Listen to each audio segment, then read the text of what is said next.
In the early days of movie production, camera rigs were big, heavy and cumbersome. For most of the time in early cinema, the camera was locked off in a wide shot, until that is around 1903 when filmmakers began experimenting with new techniques such as close-ups. The scene you're watching right now from the film The Sick Kitten is one of the earliest examples of such a shot, and it demonstrated that audiences would accept the camera changing its perspective, something that was previously thought to be taboo. In the same year, a film was released that would turn out to be a landmark in cinema history for 3 reasons. The first is that it's one of the first known movies to have a narrative plot. The second is that it's one of the earliest examples of a movie using cross-cutting between separate scenes to play the plot out. The third is that it possibly contains a first ever example of a panning shot. The scene was then set for much more experimentation, culminating in what was one of the earliest examples of a dolly shot in 1912's The Passer-By. It can't be underestimated how complicated such shots would have been to capture at the time. Cameras were not only cumbersome, but they were also hand cranked, and while lightweight handheld cameras such as the Aeroscope did become available around 1909, these were generally used for documentary rather than movie making. Fluid head tripods were many decades into the future, and it would take until the 1940s for the geared head to be invented. But despite the limitations of the kit back then, it was clear that finding ever more inventive ways to move the camera would become a staple of cinema from then on. One example of a shot that would have looked impossible to audiences of the time was this one from a movie entitled Wings, shot in 1927. It was performed with what was effectively an inverted dolly, and it garnered the film an Academy Award for Best Engineering Effects. Shots such as the one in Wings left their mark on a whole generation of filmmakers and more. No longer could the camera be thought of as a simple view into the world of the movie, but as an involved narrative device in itself. But setting cameras up to perform such moves was difficult and took lots of time and heavy rigging. But what if you could move through the set at will? What if you could capture a scene through 360 degrees of movement? It would take until the mid-1970s for one man to turn cinematography on its head and change filmmaking forever. For any cinephile, the person in question shouldn't need any introduction. His name was Garrett Brown, and in 1975 he devised a camera device that not only revolutionised Hollywood, but it would become a legend in itself, causing endless fascination even for people not directly involved in film production. I am referring of course to the Steadicam. Garrett put his new invention to work on the 1976 film Bound for Glory. The first time audiences saw what the Steadicam could do was in the film's opening shot.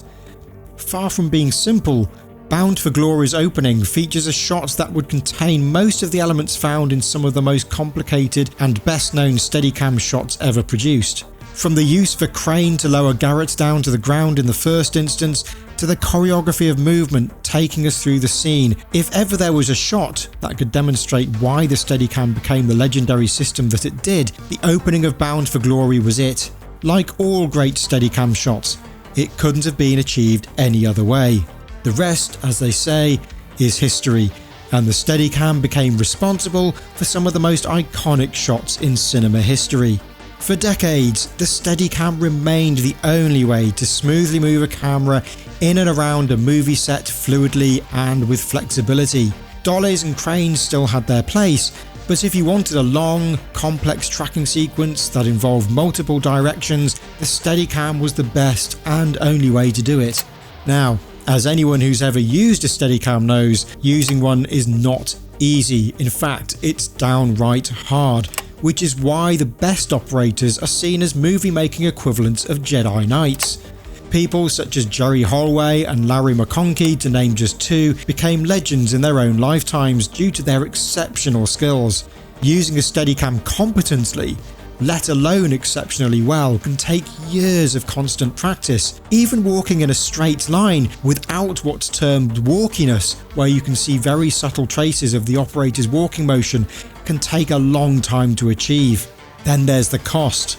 Even after lower cost rigs eventually became available, a Steadicam was a true investment, which is why lots of people dedicated their lives to it, only ever operating a Steadicam rig and nothing else.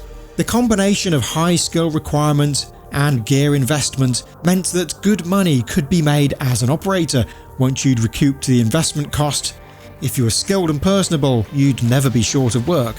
As a result, achieving the silky smooth shots a Steadicam was capable of remained elusive for those on lower budgets. Some people like myself bought lower cost rigs to practice on and indeed use in various indie film projects and shorts, with a mind to hiring a larger rig if required. But I could never give myself the title of Steadicam operator. I was a dabbler. I knew the basics and could perform simple shots when asked to, but I was never good enough to feel able to charge for my stabiliser use alone. I was a cameraman who could do a bit of Steadicam, not a Steadicam operator. The same went for many others too. But then, in 2013, something changed. In 2013, Vincent Laforet unexpectedly released a short film onto YouTube. It featured lots of smooth shots that could only previously have been obtained by using a Steadicam, only there was no Steadicam in sight. Laforet had introduced the world to the 3-axis camera gimbal, and its introduction could be considered almost as earth-shattering as the day Garrett Brown unleashed his Steadicam device. Here was a piece of camera kit that seemingly allowed anybody to shoot Steadicam quality shots with minimal training and practice at a fraction of the cost of a Steadicam rig. It was seemingly a dream come true for low-budget producers everywhere. Today, gimbals can be seen all over. There's a gimbal model available for every camera size and type under the sun. But has it made the Steadicam obsolete? After all, gimbals are used in high-level movie and television production too. The simple answer is no, but things are not straightforward.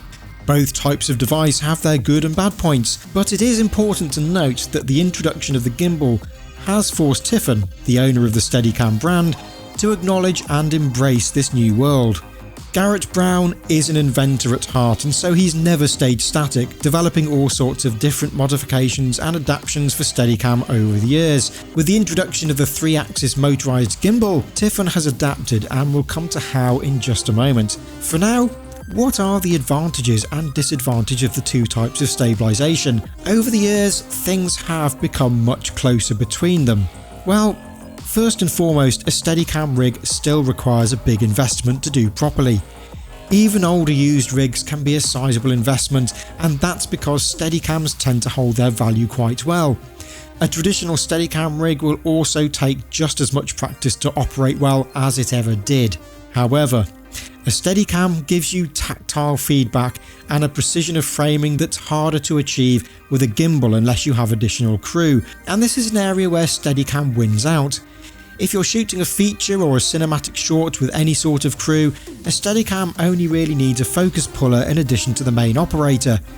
If you really are in guerrilla filmmaking territory, then you could rely on autofocus, although I wouldn't recommend it. A spotter can also be handy.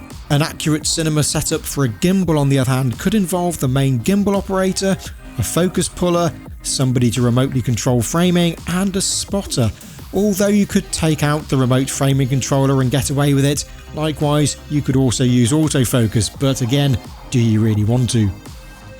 Remember I talked about the walkiness of a shot earlier? Well, this is an aspect that is much more difficult, though not impossible, to eliminate in gimbal shots, and that's because most gimbals lack Z-axis dampening like you'd have with a Steadicam. Although more rigs are becoming available that add an arm to the system to help eliminate such movements. A gimbal can also be more fatiguing to operate over long periods due to the strain it puts on the arms compared to a Steadicam, which distributes the weight of the rig through the operator's body and legs. Gimbal fatigue can be combated by using a system like the Easy Rig, but Tiffin itself has also come up with solutions. Tiffin has produced a modular vest and arm system that can hold the weight of a gimbal, making them less fatiguing to use while also assisting in eliminating any walkiness in the shot. But Tiffin hasn't simply stopped making products that will enhance and work with popular gimbals from the likes of DJI, it's also advanced the design of the Steadicam itself. In recent years, Tiffin has introduced what it calls the Volt system. Volt contains aspects of gimbal technology and incorporates it within a traditional Steadicam rig. So what does Volt do? Well, what it doesn't do is turn your Steadicam into a 3-axis gimbal. Rather, Volt assists you in making some of the hardest to master aspects of Steadicam operation much easier. It allows operators to retain full tactile feedback and control of their rig, but makes things like wonky horizons when going around corners or micro pans while walking a thing of the past. Effectively, Volt can make, for want of a better word, a mediocre operator like me look good. For Steadicam operators who are already very good, Volt can take the pressure off and help reduce errors after long periods of operation. Time is money in filmmaking, and so anything that can reduce the chance of mistakes is hugely welcome. Importantly though, the Volt system drastically reduces the operating learning curve and therefore makes using a Steadicam much more accessible than it was previously.